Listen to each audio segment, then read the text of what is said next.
Assalamualaikum warahmatullahi wabarakatuh.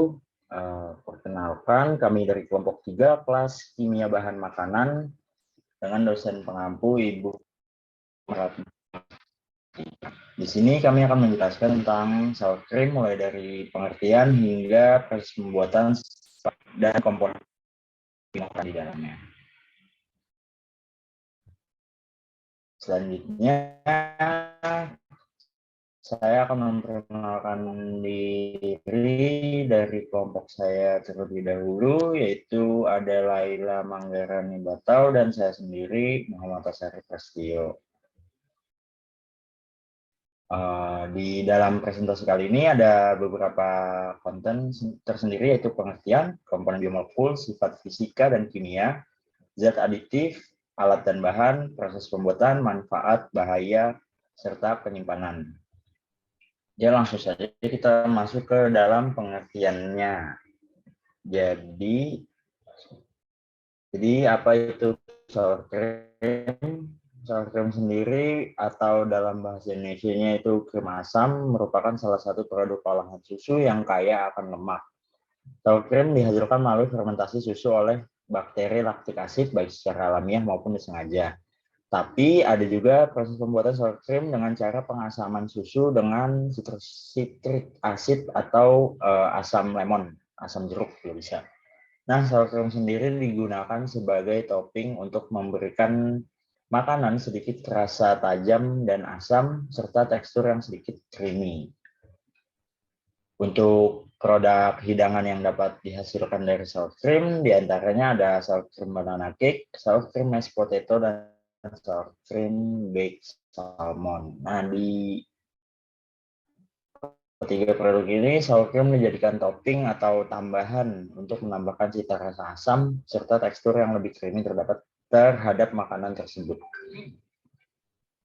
Selanjutnya akan dijelaskan oleh Laila. Baik, terima kasih Asyari. Nah, selanjutnya akan dibahas mengenai komponen biomolekul pada sour cream. Nah, berikut ini adalah informasi nutrisi untuk 2 sendok makan atau sekitar 29 gram untuk sour cream. Yang pertama mengandung 57 kalori, kemudian 5,6 gram lemak, kemudian sodiumnya sebanyak 9 mg, karbohidrat sebanyak 1,3 gram, fiber atau serat sebanyak 0 gram, sugars atau gula sebanyak 1 gram, dan protein sebanyak 0,7 gram. Boleh di next.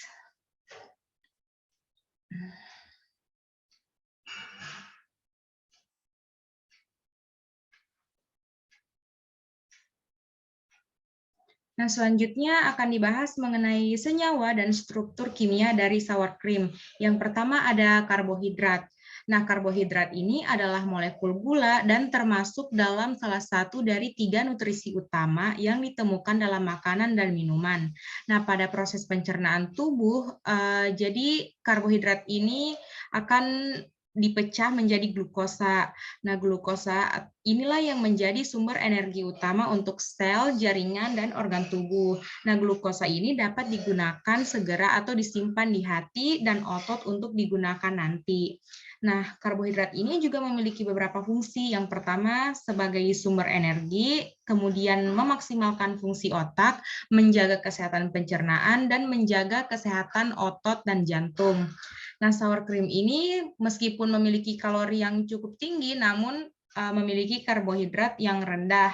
Ada 57 kalori dalam 2 sendok makan, tetapi hanya 1,3 gram karbohidrat.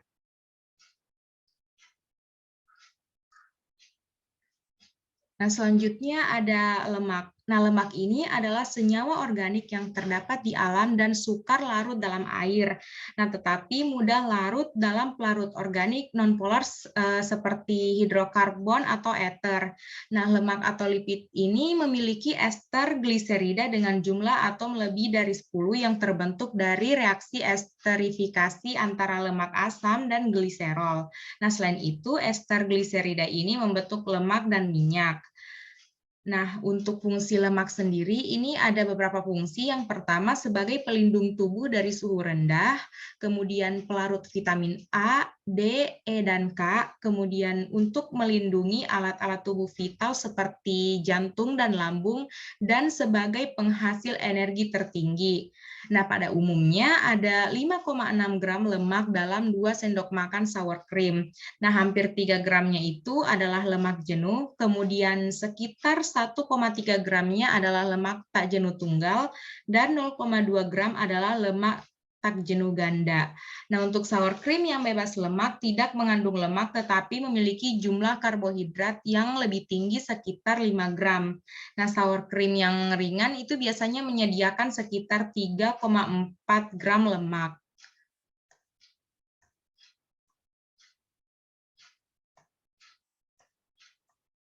Nah, selanjutnya ada protein. Nah, protein ini merupakan makromolekul yang terbentuk dari asam amino yang tersusun dari atom nitrogen, karbon, dan oksigen, serta beberapa jenis asam amino yang mengandung sulfur seperti metionin, cysteine, dan cysteine yang dihubungkan oleh ikatan peptida. Nah, fungsinya yaitu untuk membangun dan memperbaiki jaringan tubuh, memperbaiki sel, dan meningkatkan kekebalan tubuh. Nah, satu porsi sour cream ini pada umumnya bukanlah sumber protein yang signifikan karena hanya memiliki kadar di bawah 1 gram, seperti yang dijelaskan tadi, hanya ada 0,7 gram.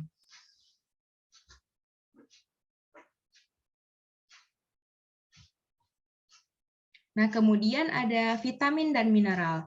Vitamin dan mineral ini adalah zat gizi yang masuk ke kategori mikronutrien, yaitu dalam tubuh hanya diperlukan dengan jumlah yang tidak terlalu besar seperti makronutrien seperti karbohidrat, lemak, dan protein.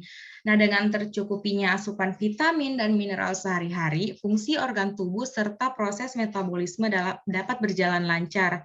Nah, tak hanya itu, vitamin dan mineral juga dapat mengurangi resiko terjadinya penyakit tertentu, misalnya kekurangan gizi atau malnutrisi dan anemia, serta membantu pembentukan energi. Nah, untuk 1 sendok makan sour cream itu mengandung vitamin A sekitar 2% dan vitamin C sebanyak 0%, dan untuk 1 cupnya itu mengandung vitamin A sebanyak 30% dan vitamin C sebanyak 3%.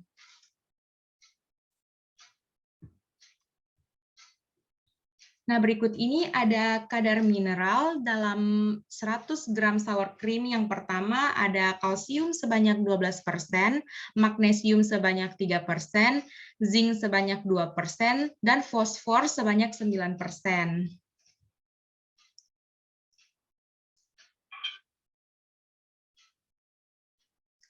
Nah, kemudian ada sifat fisik dan kimia dari sour cream. Nah, untuk sifat fisiknya, yang pertama untuk warnanya sendiri itu biasanya warna putih atau putih kekuningan dengan rasa yang sedikit asam dan tekstur yang kental. Nah, untuk sifat kimianya, sour cream ini memiliki pH sebesar 4,5 dengan kadar air sekitar 74%, lemak susu sebanyak 18%, nah 14,4%-nya itu dalam produk jadi, kemudian keasaman total tidak kurang dari 0,5%.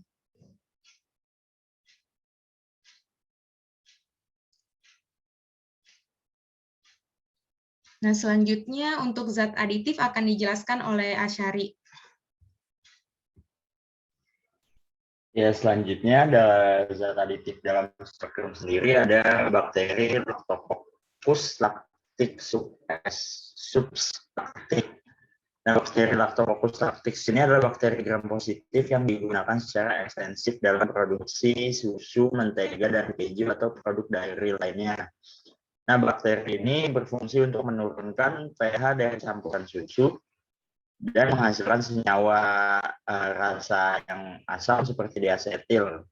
Dan penambahan bakteri ini juga menyebabkan susu tekstur susu berubah menjadi lebih creamy dan rasanya yang menjadi sedikit asam. Nah, selanjutnya dari sour cream sendiri yang ditambahkan bakteri. tadi Lactococcus lactic. Dan juga ditambahkan citric acid. Nah, dan di video yang nanti akan kita tampilkan adalah proses yang ditambahkan citric acid. Nah, citric acid sendiri merupakan asam citrat yang didapatkan dari lemon. Penambahan lemon ini akan memecahkan struktur kasein dan membuat susu menggumpal dan menjadi lebih kental. Tekstur yang hampir sama dengan sour cream aslinya yang diproses melalui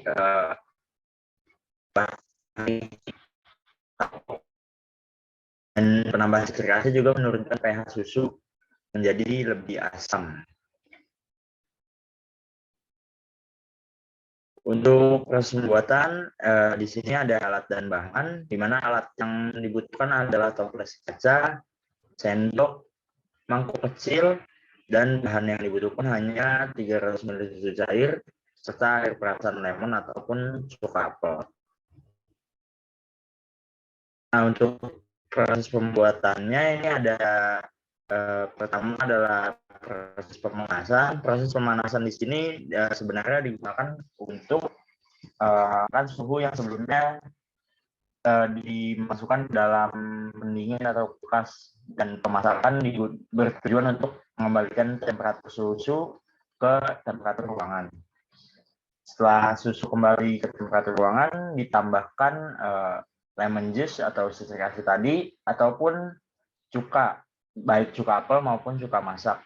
Kemudian setelah itu dikocok-kocok agar campurannya merata, lalu didiamkan.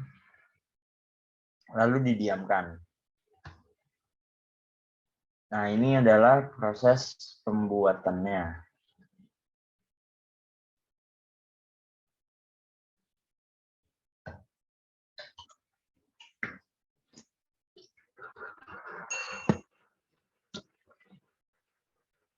Halo, Assalamualaikum.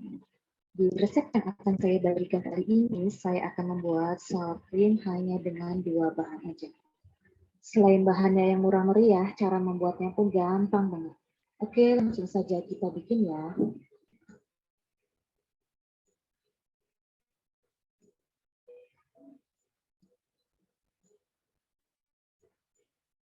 Bahannya ada 300 ml susu cair tawar yang full cream.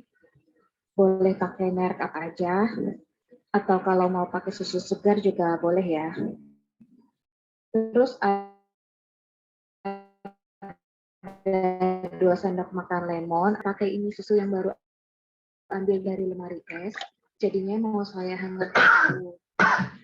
Tapi kalau kalian pakai susu yang suhu ruang, itu nggak perlu dihangatkan lagi ya, bisa langsung pakai. Cukup sampai suhunya hangat aja. Kalau suhunya sudah hangat, matikan kompor, lalu diamkan susunya sampai suhunya balik ke suhu normal. Maksudnya suhunya sudah balik ke suhu ruang. Setelah susunya sudah kembali ke suhu ruang, tuang sedikit aja dulu ke botol brand seperti ini, lalu tuang lemon kemudian ditutup rapat, lalu dikosong seperti ini sampai lemonnya sampai dengan hasilnya.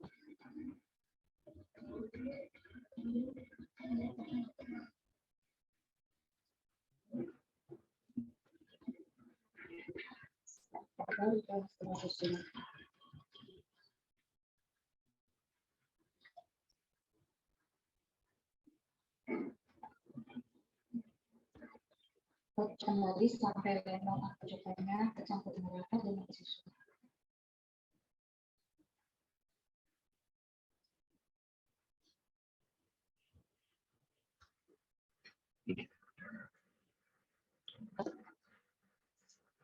Agar susu sama lemon atau cukanya tercampur merata dan sempurna, aduk aja lagi sama sendok.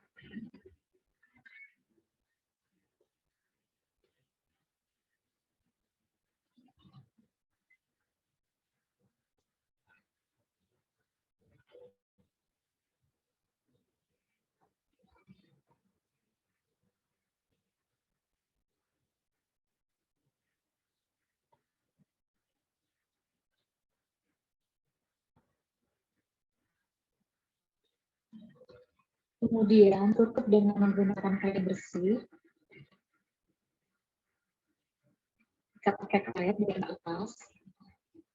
Diamkan di suhu ruang selama kurang lebih 12 jam sampai 24 jam.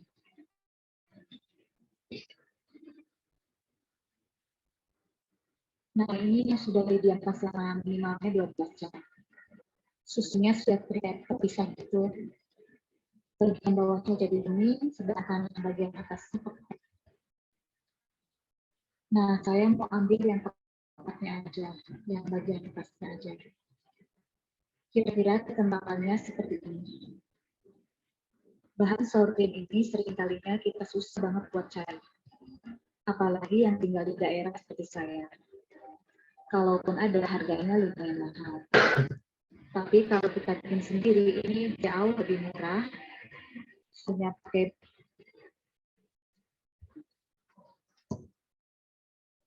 Selanjutnya ada manfaat yang akan dijelaskan oleh Lara.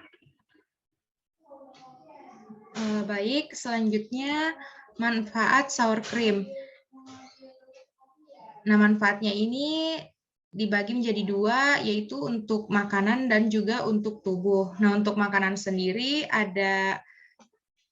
dapat memberikan manfaat, yaitu akan memberikan sedikit rasa asam pada makanan, kemudian membuat tekstur makanan menjadi lebih creamy.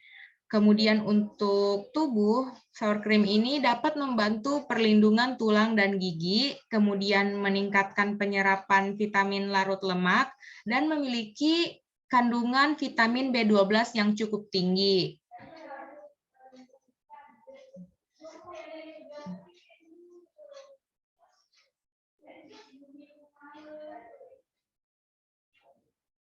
Nah, selanjutnya efek kelebihan mengonsumsi sour cream. Nah, di sini sudah ada beberapa efek sampingnya. Yang pertama ada kembung, mual, tekanan darah tinggi atau hipertensi, tingkat kolesterol tinggi, jerawat.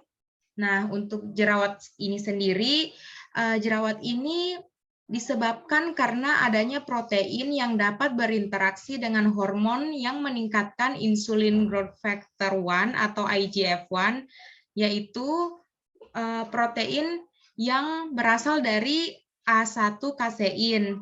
Nah, A1 kasein ini biasanya terdapat pada susu sapi murni. Nah, susu sapi murni ini merupakan salah satu bahan utama dari pembuatan sour cream. Nah, insulin growth factor 1 ini dapat menyebabkan masalah kulit seperti mampu meningkatkan faktor jerawat jika dikonsumsi secara berlebihan. Nah, kemudian yang terakhir ada kenaikan berat badan.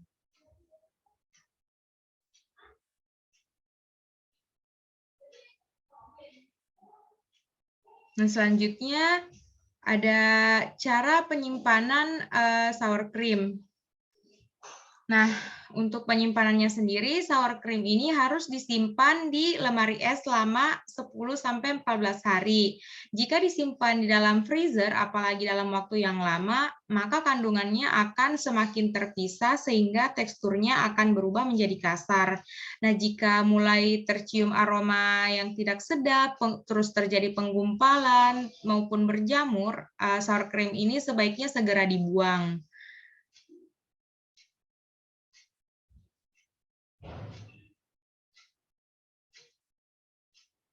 Nah, berikut ini daftar pustaka atau referensi yang kami gunakan dalam menyusun materi kami.